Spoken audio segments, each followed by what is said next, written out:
Hello and welcome back to our Spider's Web, and it's a gameplay of House of Hell. It's Jackson Livingston fighting fantasy book, back from days gone by. Let's just see if I can find a date on this that give you some idea.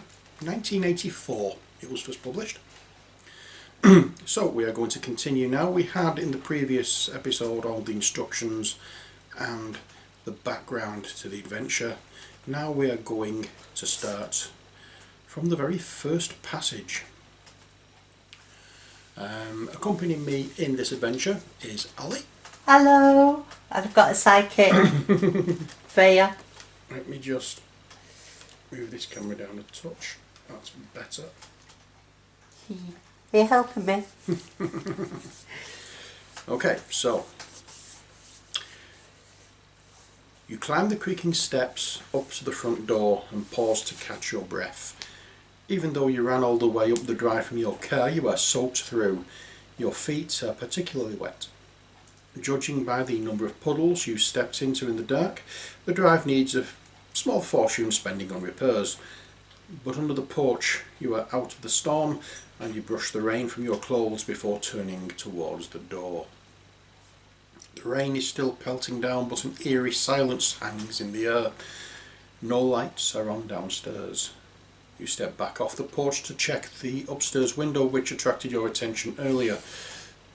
Nothing. No lights. The whole place seems to be deserted. But then you remember the time. 5 minutes to midnight. Everyone in the house has probably gone to bed.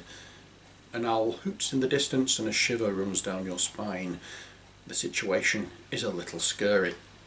Here you are in the middle of nowhere at some strange run-down old house about to wake up whoever lives inside at midnight. They certainly won't be too pleased, but you have no choice if you are going to make your appointment tomorrow. You must reach a telephone to call for help. You step up to the front door. From the left-hand side of the house, a dull glow catches your attention. A light has been turned on. You breathe a sigh of relief.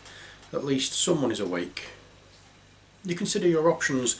There is an elaborate knocker in the middle of the door and a bell pull hanging down to the right.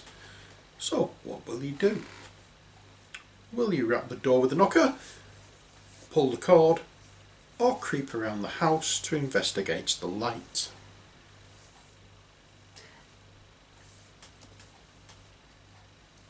I would play with the knocker. Innuendo. A few moments later, the door handle turns slowly and the door opens. Standing in the doorway is a tall man dressed in a dark suit with tails. His long face is solemn. "Yes?" he asks indignantly. You smile nervously and explain your situation. Your car has broken down, you need to reach a telephone, and you are soaked to the skin. The man's face remains expressionless. "Come in," he orders. "The master is expecting you. Follow me." He leads you into a reception hall and tells you to sit down while he informs you his master. He leads you into a reception hall and tells you to sit down while he informs his master of your arrival. You sit down in a solid carved chair and look around. The reception hall is certainly not what you would have expected from the outside. It is elegantly decorated with rich tapestries and fine oak panels. A number of portraits line the walls. A sturdy 16th century table is set against one wall. Will you wait for your host to arrive? Study the paintings? Or hunt for a telephone?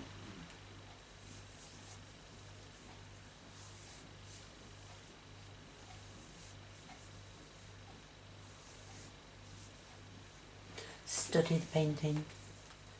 3 portraits are particularly interesting. Will you look at a beautiful young woman wearing a tiara, a middle-aged portly gentleman wearing half-moon glasses, or an elderly woman with grey hair and a cold expression?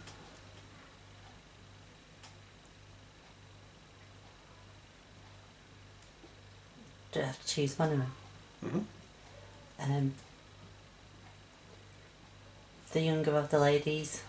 A plaque beneath the paintings reads, Lady Margaret of Danvers, 1802 to 1834. You stand and admire her beauty and wonder why she died so young. As you're staring at her face, you suddenly blink and look again. Didn't you just see her lips moving? Surely not. What was the dates? 1802 to 1835.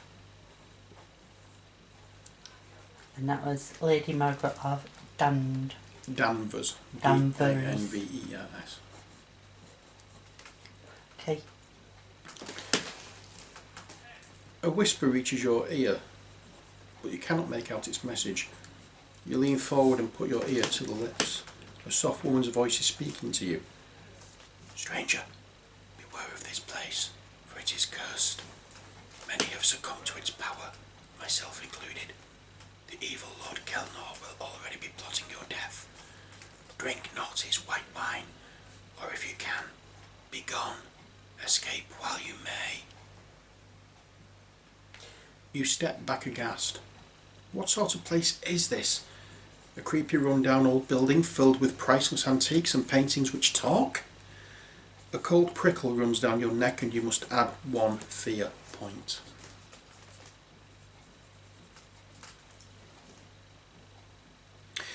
Will you now run for the door or wait to see what happens? Obviously wait to see what happens. Footsteps. Someone is coming. The tall man you met earlier walks in, opening the door for another tall man dressed in a purple smoking jacket. May I present Lord Kelnor, the Earl of Drummer? The butler announces. The Earl holds out his hand and you shake it. His grip is strong and his eyes pierce yours. His lips widen to a soft smile. You begin to tell him of your predicament, but he holds up his hand. Please, I can see that you have been caught in this filthy storm. Let us sit by the fire and we will see whether we can help. Franklins, tell the cook to prepare some food for our visitor. You protest that you do not wish to be any trouble, but your host ignores you and leads you into the drawing room where a fire is burning. You take off your coat and sit down. The heat of the fire makes you feel comfortable once more. Franklin's returns with 2 glasses of brandy. While you relax, do you drink the brandy and ask if you can use the telephone, or will you wait to see what he asks you? Wait till he asks me. Your host is a little annoyed by your nervousness. Come, come, he says, there's no need to be afraid. As your little accident caused you to lose your nerve, drink your brandy, you'll soon forget your fears. As you watch him, your mind begins to play tricks on you. Is his expression one of genuine concern for your welfare, or is there a hint of something secretive in his eyes and smile? You shiver, and your fear of the situation is evident. Add 1 fear point. A short while later, Franklin appears. Your meal is served, sir, he says to the Earl. You both rise and go through to the dining room. The dining room looks magnificent. A long table stretches between 2 fine chairs and is laid with gleaming silver cutlery. A rich red wallpaper covers the wall, and the room is lit by a sparkling chandelier, bristling with candles which hangs from the ceiling.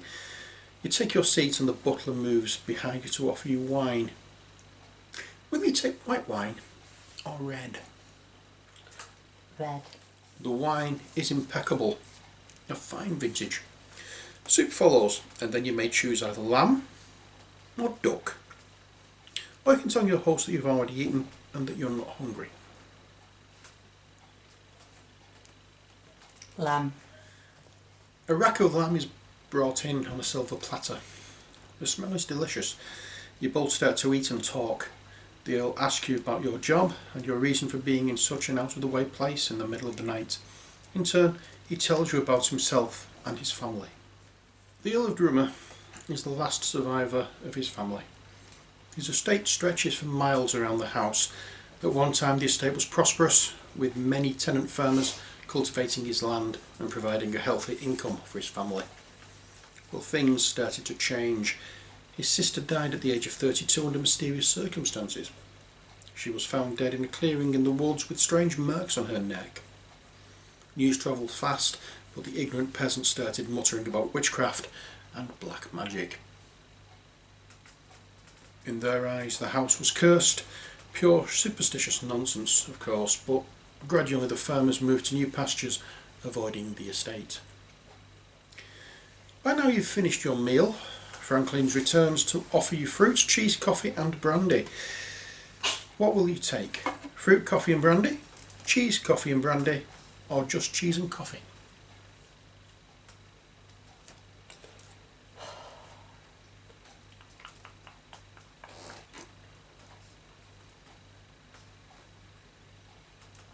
Cheese and coffee. The butler brings in a plate of cheese and a steaming pot of coffee. He cuts you a portion of cheese and pours your coffee into a china cup. The conversation continues. You finish off your meal. The Earl rises to his feet, saying, "Our conversation has been most enjoyable, but now you must be very tired. Franklin's will show you to your room. Let us retire." You stand up. He's right. You are tired, and it's well past midnight. You stumble and reach out to steady yourself against the table. You didn't realise you were that tired. Or have you had a little too much to drink? Your head's spinning and the voice of your host becomes part of the background noise, which is getting louder and louder in your ears. Eventually you collapse to the ground and lose consciousness. You open your eyes. Your head is spinning and it is some time before you are fully aware of the fact that your hands and feet are bound. The room you are in is empty, but you work out a plan. You will hop over to the window, break the glass and use it to cut yourself free. Pulling yourself to your feet is awkward, but you manage it, and with a mixture of hops and shuffles you arrive at the window. Outside, the wind is blowing, the rain against the window panes. Will you go ahead and smash the window with your hands, something of a risky business, or will you instead test your luck?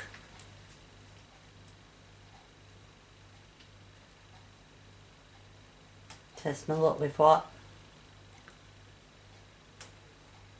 Well, you'd have to roll dice to test your luck. Alright.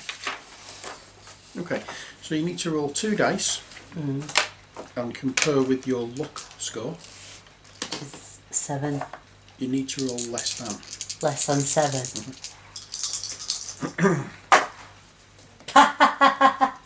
Okay. I got 7. If the number rolled is equal to or less than your current luck score, you have been lucky and your result will go in your favour.